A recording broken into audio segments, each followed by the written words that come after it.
Chers amis, nous ouvrons un nouveau livre ce Shabbat, le livre de Vaïkra, le livre du Lévitique, dit autrement la Torah de Kohanim, la Torah des Kohanim, ce qui veut dire qu'il y a plusieurs couleurs, vous le savez, il y a au moins 3 voix différentes qui se font entendre dans la Bible.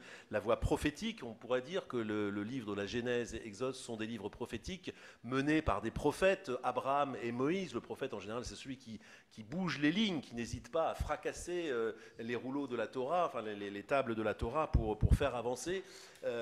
C'est une première voie. Une autre voie, c'est la voie des prêtres, des Kohanim, qui eux ont une vision du monde complètement différente. En général, les prêtres sont plutôt du côté de l'ordre sacerdotal, avec une vision du monde profondément constitué de limites, on va dire le pur et l'impur, le bon et le mauvais, etc. Et s'érigeant en gardien de cet ordre, pensant que tout ce qui dévisse dans le monde est dû à la transgression de cet ordre. Et puis il y a même une troisième voie, un petit peu, qu'on entendra peut-être plus encore dans le Deutéronome, qui est la voie de Malchut, de la royauté, une sorte de sagesse politique.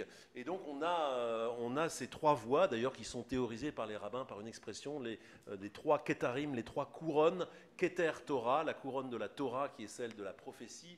Keter Keuna, la couronne des prêtres, de la Keuna, du fait d'être Cohen, et la Keter Malchut, la voix de la royauté qui fait entendre d'autres sagesses. Alors, les sacrifices, on le sait, le Vaïkra commence par quand même des passages un petit peu durs. Rendez-vous compte de cette littérature qui parle de la graisse qui s'étend sur les intestins, toute la graisse qui y adhère, les 2 rognons avec la graisse adjacente du côté des flancs. Alors, il y a tout un vocabulaire hébraïque là pour ceux qui veulent réviser.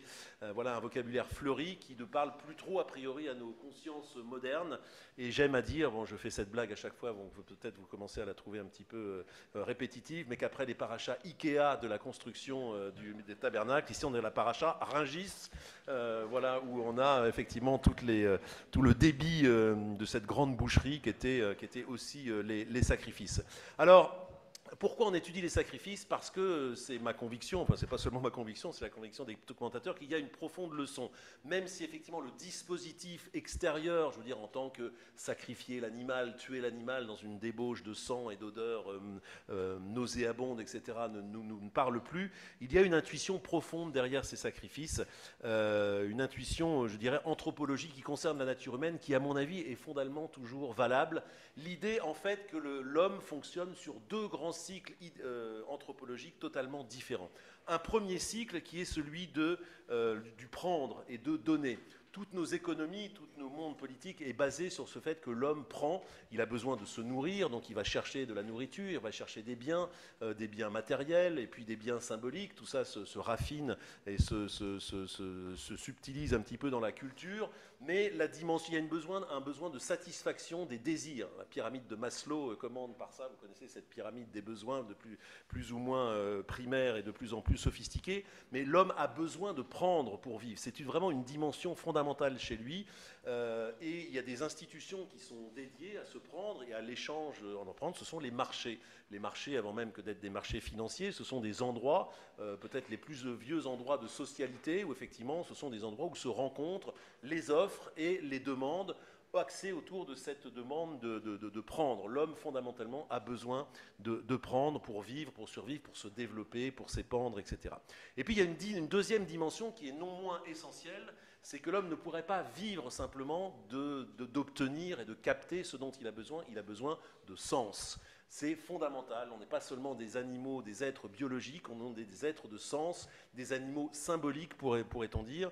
Et là, le cycle, c'est au contraire, c'est le cycle de donner. On a besoin de donner parce que d'une manière étrange, le prendre ne nous satisfait pas. Il satisfait nos besoins. On pense d'ailleurs qu'il pourvoit à notre identité, mais il génère aussi une frustration, un jamais assez, qui en fait nous fait échapper le sens. On voit très bien que le prendre ne suffit pas à donner du sens.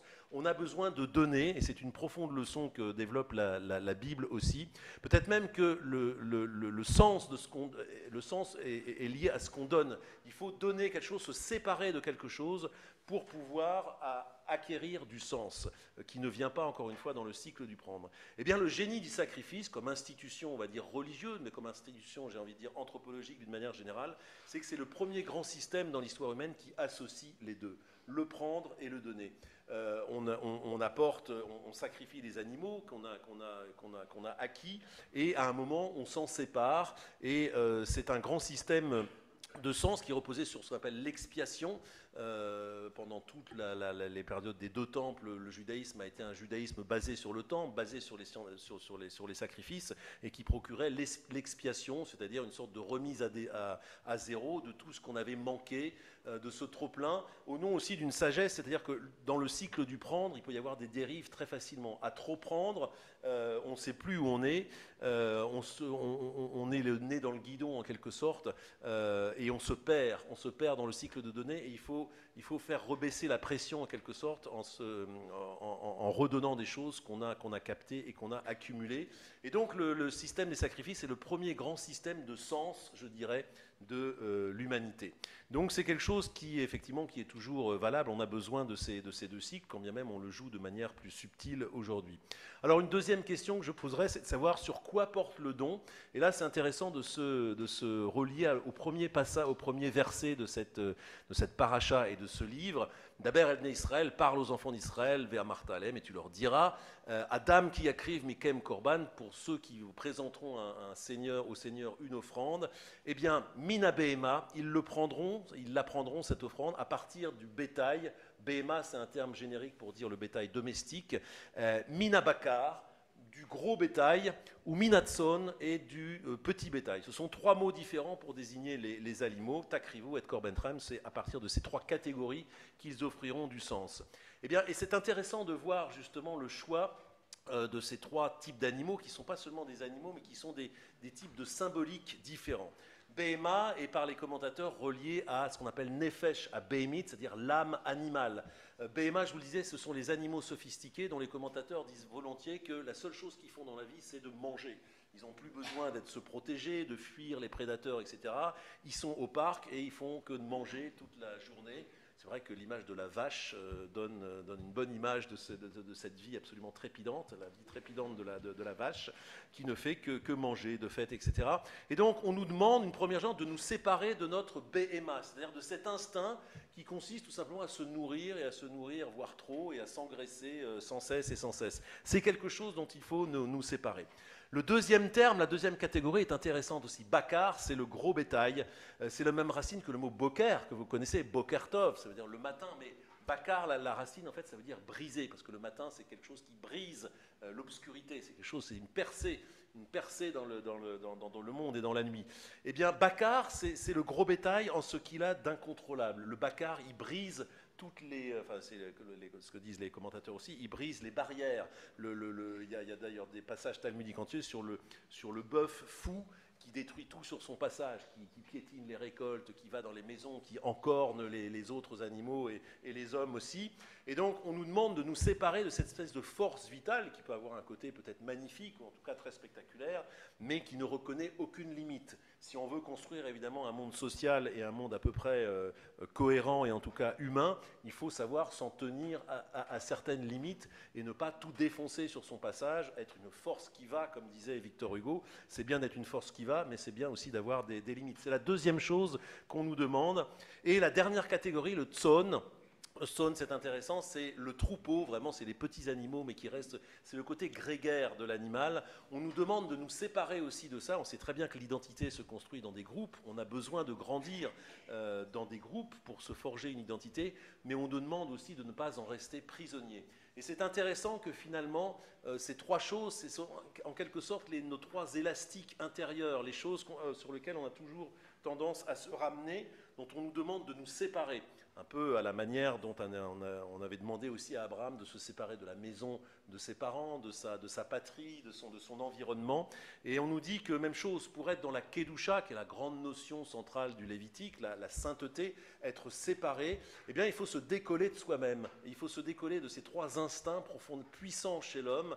Le fait de se nourrir, parce que c'est une nécessité encore, mais il faut donner, sinon on n'atteint pas la dimension du sens, de se limiter aussi, comme disait Camus, un homme, ça s'empêche. Très belle phrase qui peut s'appliquer à cette catégorie du bakar, et aussi à sortir aussi de grégarité, de sortir des groupes qui qui nous constitue, et l'identité n'est pas une insulte pour la tradition juive, mais en tout cas, il faut savoir aussi en sortir pour s'intéresser à l'autre. Et je dirais que de la même manière, à travers un livre différent, à travers des notions différentes, Vaïkra, en ce sens, offre une continuité intéressante avec le livre du Bereshit et de l'Exode, à savoir la capacité de se reprogrammer et de se changer, de se sortir de soi-même. On avait vu, on avait fait ce commentaire dans la paracha la semaine dernière, que Bereshit, la grande résolution, la grande création de l'homme dans Bereshit, c'était l'invention du pardon. On avait vu que l'un des fils directeurs de Bereshit, c'est cette fraternité impossible, qui fait qu'à génération, l'un tue l'autre, ou l'autre est jaloux, l'autre cherche à se tuer, etc. Et ce n'est qu'avec Joseph que ça se résout, au nom d'un coup de génie de Joseph, qui est presque surhumain, à savoir la capacité de pardonner à ses frères, qui ont quand même cherché à le tuer. Et bien, grâce à cet effort biographique sur lui-même, en disant non, en fait, l'histoire, elle n'est pas seulement que mes frères ont tenté de me tuer, qui m'ont mis au fond d'un puits, et que de tribulation en tribulation, je suis parvenu au fait du pouvoir. Tout ça peut être lu à un autre niveau, à un niveau divin, à savoir, en fait, c'était un plan pour que moi, je vienne en éclaireur, pour pouvoir aider le peuple d'Israël en train de se constituer à travers la famine externe. La capacité, en fait, à raconter une autre histoire, à voir cette histoire à travers un plan totalement différent, la capacité à se reprogrammer à travers un narratif différent. Pareil pour l'Exode, on a vu la plasticité du projet divin. On avait juste fait une allusion la semaine dernière là-dessus, mais voilà un projet divin, construire un tabernacle qui s'adresse dans un premier temps à un peuple saint. Et puis, qu'est-ce que fait ce peuple saint? Il commet la pire des erreurs, l'idolâtrie, etc. Le veau d'or, en pleine construction du Saint des Saints et du tabernacle. Et voilà que finalement, ce projet reste entier, mais avec une requalification totalement différente. Au lieu de s'adresser à un peuple saint, la construction du tabernacle devient une manière d'expier sa faute. Donc on voit comment le projet divin, toujours le même, en fait, peut se charger d'une valeur complètement différente en fonction des événements qui le traversent. Donc aussi une grande plasticité qui est l'une des valeurs du livre de l'Exode. Et puis donc à travers cette grande notion de la Kedusha, la séparation, eh bien, ce livre de Vaïkra inaugure aussi la souplesse, la plasticité biblique en nous demandant, en disant qu'il y a une séparation totale entre l'homme et Dieu. C'est aussi ça l'un des aspects de la Kedusha, c'est qu'on n'est absolument pas du même monde et du même ordre, mais qu'il est possible d'avoir un lien avec cet abîme devant lequel nous sommes placés devant Dieu, si soi-même on s'extrait de tout ce qui nous tire vers le bas, de tous nos élastiques intérieurs, à savoir le fait d'être grégaire, à savoir le fait de ne penser qu'à ses besoins et le fait de se limiter, de vouloir être illimité, et au contraire, à travers des limites que l'on pose, eh bien, ce sont des instruments de dignité et d'élévation. En tout cas, ce livre des sacrifices, qui, en première lecture, effectivement, nous paraît totalement dépassé, très très loin de nos pensées postmodernes, nous disent quel est le cycle du sens. On a besoin de prendre pour se développer et pour construire des civilisations, mais on a aussi besoin de donner. Il n'est de sens qu'à travers le don, et plus particulièrement sur le fait de se tirer de nos élastiques intérieurs, pour s'élever et vivre une forme de Kedusha. Sans nul doute un thème de réflexion intéressant en ce Shabbat Vaïkra, chers amis. Shabbat Shalom.